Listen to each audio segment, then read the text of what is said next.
Hello, and welcome to the Daily Atheist. I'm Chris Mallard. Thank you for joining me. In this episode of the Evil God Monster of Abraham series, we'll cover Genesis chapter 4 in the Book of Death, the chapter in which Eve fulfills her final duty as a birth slave, and God sets brother against brother to quench his thirst for blood, in a recurring theme that will play out again and again for thousands of years. Brothers and believers slaughtering each other by the millions in the name of God.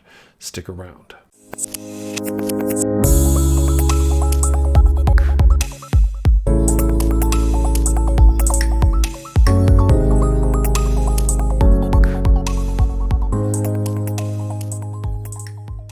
Okay, I need to warn you that Adam and Eve and baby Jesus will all cry angel tears if you don't click that subscribe button and hit that little notification bell. So you better do it now. Now, on with the show.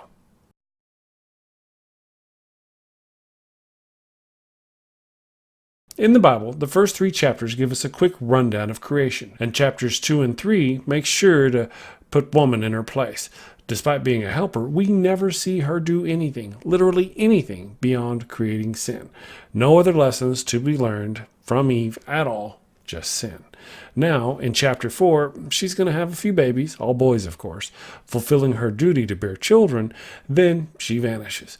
Mentioned later only when reminding women of their place. In fact, her only line in this chapter, "I've gotten a man-child with the help of the Lord," surely smacks of misogyny. Not just any kind of child, but specifically a man-child.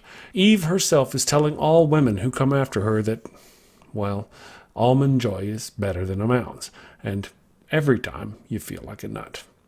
In the next couple of chapters, the authors will waste mad amounts of space and words just telling us which man descended from which man, the true exemplification of a patriarchal line. A mindless string of boring, meaningless begats when it could have been teaching us about the lives of Adam and Eve and given her character some meaning, besides just being the cause of sin and the first human 3D printer.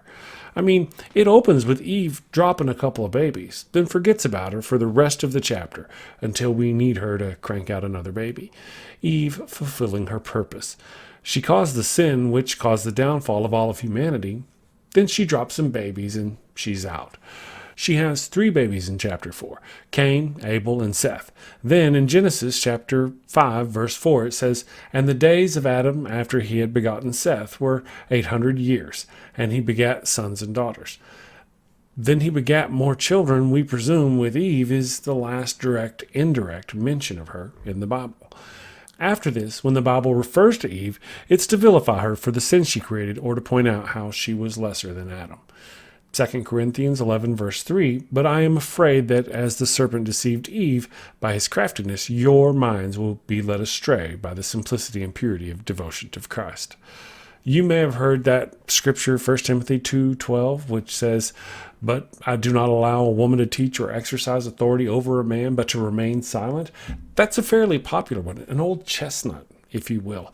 But did you know the very next scriptures, 1 Timothy 2:13 and 14, blame Eve for this? For Adam was formed first, then Eve.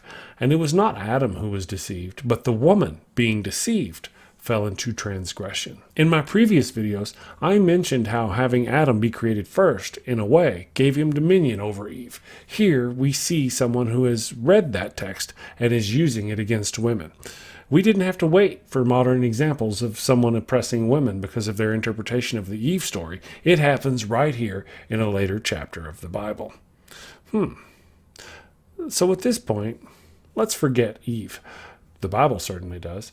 And besides, this God monster craves blood. In fact, it's not hard to find examples of the followers of the evil God monster of Abraham killing each other.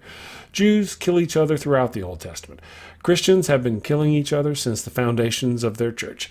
And Muslim has been killing Muslim since the death of Muhammad, and probably before.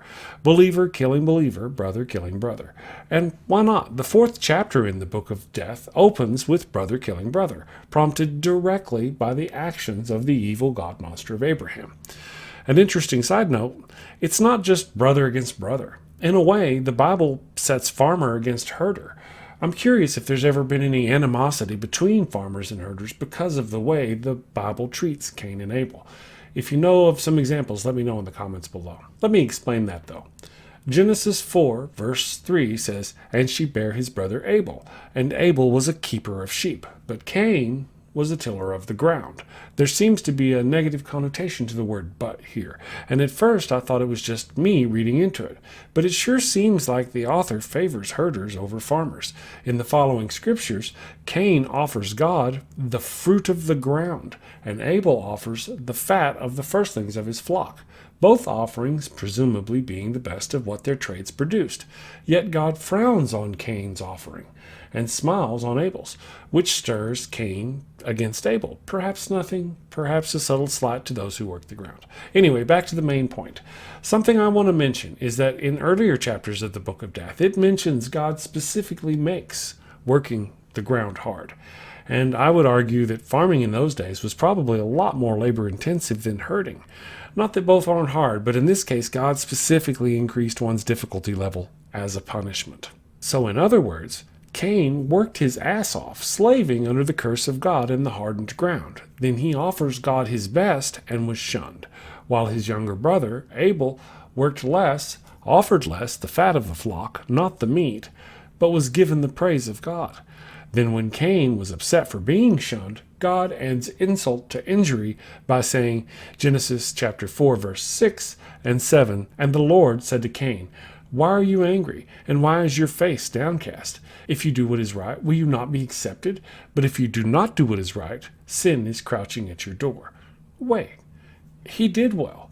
It doesn't say he made a bad offering. It says he chose to work the field, which should be noble considering the difficulty level involved, and he brought the fruit of the field as an offering. What's wrong with that? How is that not good, and why is it not accepted? No reason is given. So do you blame him for getting mad and making a face? So what comes next doesn't make a lot of sense for several reasons. As we all know, Cain kills Abel, but they were both raised by Adam and Eve in the presence of God himself, who literally interacts and talks to these people. Yet, despite all this, Cain murders his brother because he's not getting enough godly attention. Wouldn't God know what he was doing would drive Cain to murder? Talk about some bad parenting. Somebody clearly didn't get hugged enough as a child. Either Cain was quite a fragile individual to let such things disturb him to the point of killing his brother, or there was more to it than what is told in the Bible. Either way, it looks a lot like a setup. Just as Eve was set up by God to fail in the Garden of Eden in chapters 2 and 3, Cain is clearly being set up here, although her punishment is much more severe. It's almost as though he's being rewarded for the bloodshed he caused. Throughout the Old Testament, including the next chapter, it's demonstrated that to live a long life was a reward from God, and yet Cain was punished, not by being killed, but by being given a long life. Genesis 4, verses 15. Then the Lord put a mark on Cain so that no one would kill him. #punished. And apparently his other punishment was not being allowed to work the ground. Genesis 4, verses 12 says, "When you work the ground, it will no longer yield its crop for you," which doesn't really sound so bad because it was such a crap job anyway. So, #punished. And he was made to be a restless wanderer on the earth. Our first poet. Aw, poor baby. He goes on to live a long life and have many children. #punished. All things you would consider as rewards, not punishments. Once again, a slap on the wrist compared to Eve's fate. A woman eats a piece of fruit, and she's damned to be a slave to her husband and to have pain in childbirth all the livelong day. Not only that, but she damns all women who follow her to the same fate. But a man murders his brother, and all he has to do is change jobs and move to another city. #punished. So now, reflecting back on my opening statement about believers killing one another to satisfy this God monster's bloodlust, it's easy to see why they do it. Right out of the gate, the example has been set. The very first man to murder another man does so for the love of God. Cain became jealous of God and killed Abel, all while God sat and watched. And likewise, for thousands of years, generation after generation, they slaughter each other and everyone else in the name of their God, the evil God monster of Abraham and his book of death. So what are your thoughts? Do you think Cain's punishment was severe enough? Was Eve's punishment too severe? Let me know in the comments below. Thank you for all your support. Please head over to Patreon and show me some love. Do the thing at the place for the guy. I'm the guy. Oh, and don't forget to avail yourself of some of my merch. Merch is good. Remember, avoid angel tears from baby Jesus. They burn like acid. And hit that subscribe and notification bell. Thank you, and take care.